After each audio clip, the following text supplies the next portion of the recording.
దానికోసం మా ప్రయత్నం. అందుకు నేను ఎప్పుడు దృష్టి సారించలా. కానీ కూర్చొని మమ్మల్ని బెదిరిస్తూ ఉంటే మటుకు ఇక్కడితో దయచేసి ఇది ఆపండి. లేదా కూర్చోబెట్టి ప్రజలు కోరుకున్నప్పుడు, మా నాయకులు కోరుకున్నప్పుడు ఖచ్చితంగా తెలంగాణలో అవసరమైన ఆయన ప్రతి చోట తిరుగుతాం. దానికి భయపడడం తెలియజేసుకుంటున్నాను. నేను పారిపోలేదు సార్. చెప్పండి సార్.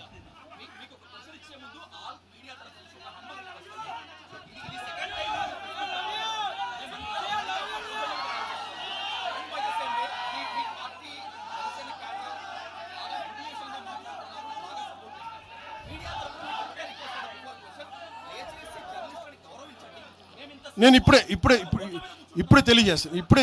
నేను ఒకవేళ అలాంటి తప్పు జరిగి ఉంటే జనసేన తరపు నుంచి నేను ఇప్పుడే తెలియజేస్తున్నాను.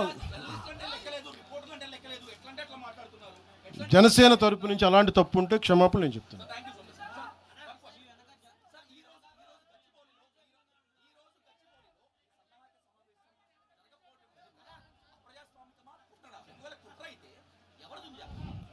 సార్, నేను ఆయన నాగేశ్వర్ గారి లాగా నేను కాన్స్పిరసీ థియరీలు చేయలేను సార్. సార్ మీరు వింటున్నారా? మీకు చెప్తాను. మీరు ఆగండి, ఆయన మాట్లాడండి. నేను విశ్లేషకులు చెప్పినట్టుగా ఒక వినని మాటల్ని నాకు ఎవరు చేశారు నాకేం తెలుసు సార్. అది దాని వెనక కుట్రుందా? ఒక్కడైతే ఉంది, ఈ సభ జరగకూడదని అయితే ఉంది. అది ఎవరికి ఉంది ఏంటో నాకు నిజంగా నాకు తెలియదు. నేను దాని గురించి నిజంగా నేను బ్లేమ్ చేయనట్లా. కాకపోతే ఇది నా హక్కుని ప్రతిష్ఠిస్తున్నాను.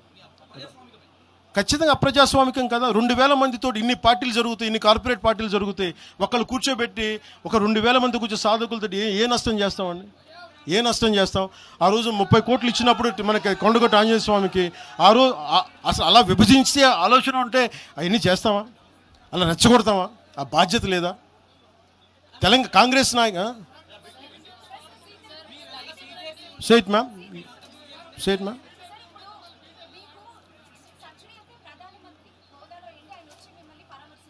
ఎవరమ్మా? ప్రధానమంత్రి గారు.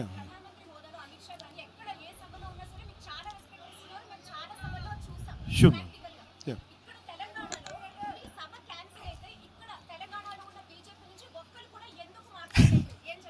అది మీరు బీజేపీ నాయకులు అడగాలమ్మా. తెలంగాణ బీజేపీ నాయకులు నాకు తెలియదు. బీజేపీ నాయకులు మీరు అనుకున్నట్టుగా ఓకే, మీ ఆర్గ్యుమెంటే రైట్ అయితే ఈరోజు బీజేపీ నాయకులు మాట్లాడాలి కదా. వాళ్ళు లేరని తెలుస్తుంది కదా.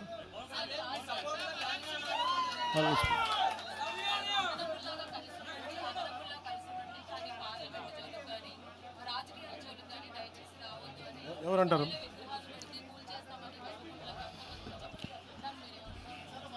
ఎవరు విగ్రహాలు పెట్టాలి, ఏం చేయాలి, అది ఆ ప్రజల తాలూకు ఇష్టం. ఇలా మాట్లాడితే గాంధీ గారిని కూడా విగ్రహాలు పెట్టదు. ఎందుకంటే ఆయన గుజరాత్కి చెందిన ఆయన వైశ్య కులానికి చెందిన ఆయన విగ్రహాలు పెట్టకండి అంటారు. దీనికి అంతు పొంతు ఉండదు. అలాంటప్పుడు ఇంకేం మాట్లాడతాను? రేపు పొద్దున అంబేద్కర్ గారి విగ్రహం పెట్టకూడదు, ఆయన కూర్చోబెట్టి ఆయన మహారాష్ట్రని కూడా మాట్లాడతారు. ఇలాంటి ఆలోచన విధానం ఉంటాయి. ఎవరు ఏ విగ్రహాలు పెట్టి, నా ఉద్దేశంలో నా కోరిక తెలుగు ప్రజల ఐక్యతకి చిహ్నం బూర్గుల రామకృష్ణారావు గారు. నేను కోరుకుంటుంది ఒక రోజున తెలంగాణ ఆంధ్రాని కలిపే హైవేకి బూర్గుల రామకృష్ణారావు గారు హైవేగా పెట్టాలి, ఆయన విగ్రహం పెట్టాలని నేనైతే ప్రతిపాదిస్తాను. మిగతా విగ్రహాల గురించి మీరు చెప్పండి sir. Let me address it sir. Let me finish it sir. Sir 1 minute sir.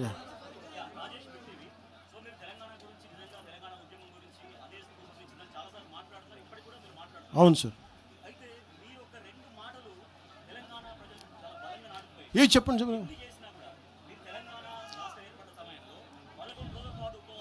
నేను ఈరోజు చెప్తాను కదా. కాదు,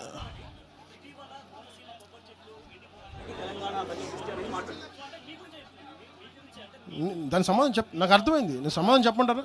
బట్ సమాధానం చెప్పనా? మీరు చెప్పండి. You are a journalist, you must have read definitely political science. Telangana state division, was it done in the appropriate manner, or do you agree with it is within the no? మీరు నేనేం చెప్పాను sir, Telangana 2014లో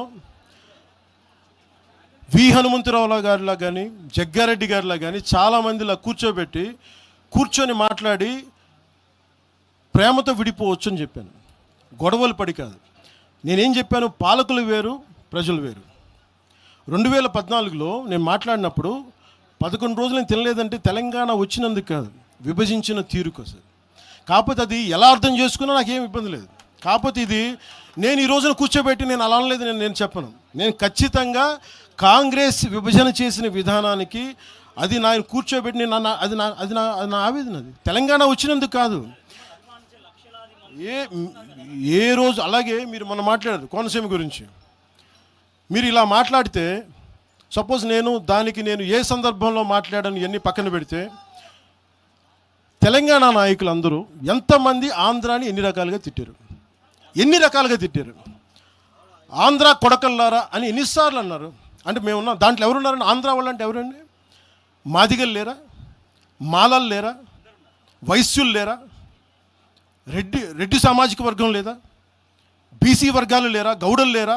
యాదవులు లేరా? అంటే అందరిని తిట్టినట్ట. అది మీరు సంతోషం, మీరు తీసుకెళ్ళండి.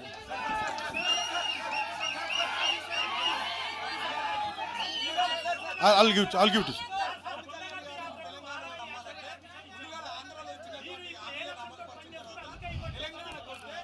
తెలంగాణ ప్రజలకి ఒకటి గుర్తుపెట్టుకోండి సార్, తెలంగాణ ప్రజలకి నేను నమ్మించాల్సిన అవసరం మేము పోరాటం చేస్తాం అంతే.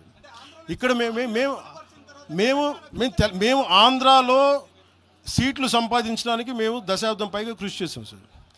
తెలంగాణలో ఈరోజు మేము సాధన మొదలుపెట్టాం, పని మొదలుపెట్టాం. వాళ్ళు నమ్మకం వచ్చే వరకు పనిచేస్తాం, అంతేగాని కూర్చొని మేము మభ్యపెట్టాం. మేము నిలబడతాం అంతే, పోరాటాలు చేస్తాం.